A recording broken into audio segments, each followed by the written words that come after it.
Hello everyone, thank you for joining us here at the Beatles Story. I'm Nick, and come and join me on an incredible musical journey where we'll learn everything about the Beatles. Let's get started.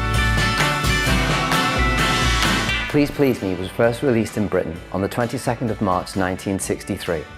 Like the single that preceded it, the album went straight to number one. Across England, Beatlemania started to take hold.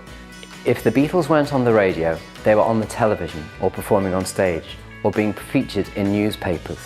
And everywhere the Beatles went, their fans followed. Prior to their success, life hadn't been very easy for the Beatles. John Lennon and Paul McCartney had been writing songs for years without any recognition. Before being signed by Brian Epstein, the Beatles had played in Hamburg and almost split up.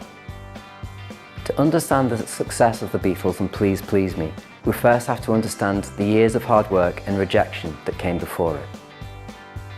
John Lennon and Paul McCartney first met at the Woolton Church Fete in Liverpool in 1957. George Harrison, a friend of Paul's, joined the band soon after. The band went through many name changes.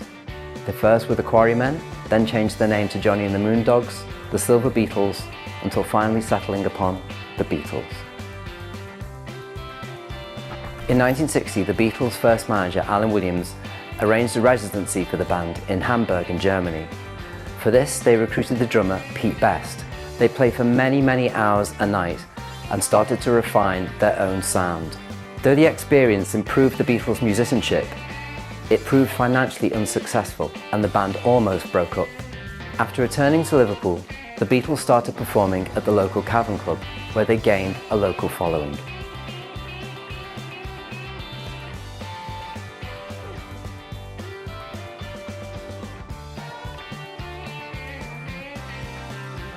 Brian Epstein was a local music store manager in Liverpool.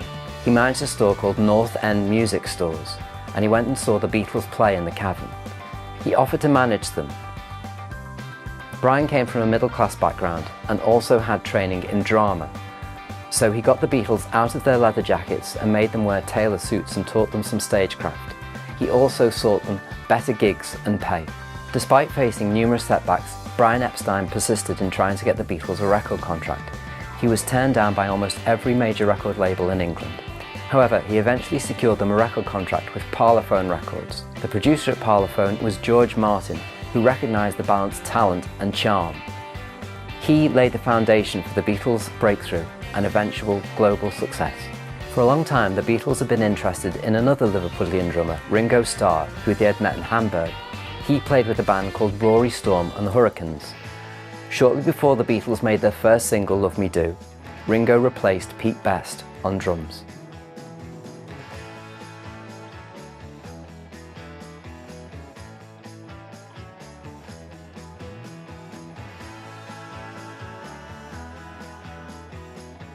Following the success of Love Me Do, the Beatles had to record their second single, Please Please Me.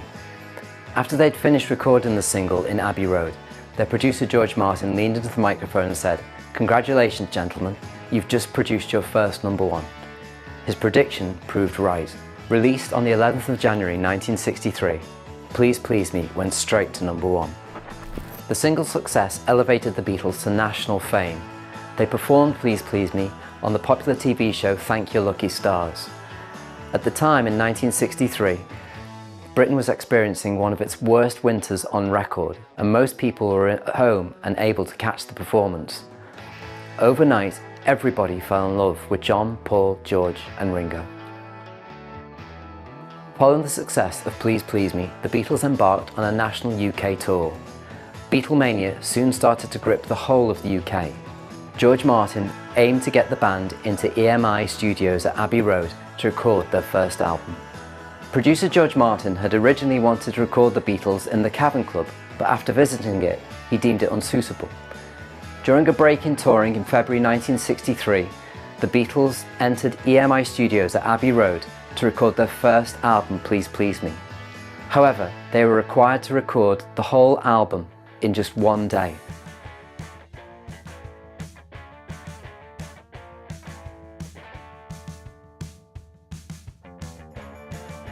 In one mammoth session, the Beatles recorded the entire album of Please Please Me. It featured 8 Lennon and McCartney originals, which was uncommon for the time.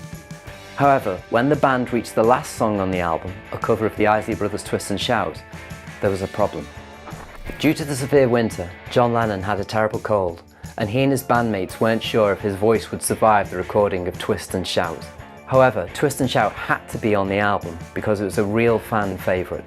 Encouraged by his bandmates Paul, George and Ringo, John attempted a take of Twist and Shout.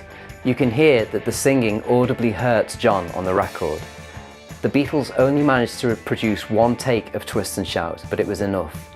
John had produced an absolutely show-stopping tune to end the album. By May 1963, Please Please Me had reached the top of the UK album charts, where it remained for 30 weeks. It was replaced at the top of the charts by the Beatles' second album, With the Beatles, a rare instance of a band replacing themselves at the #1 spot. With Please Please Me, the Beatles introduced themselves to the public, and a major cultural and musical shift was underway.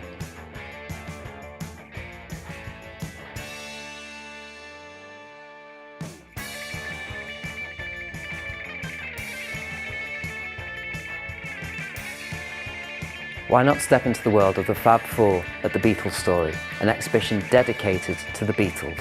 Discover their journey from Liverpool to global fame, featuring immersive exhibitions and rare memorabilia. Experience the magic, music and legacy that changed the world forever.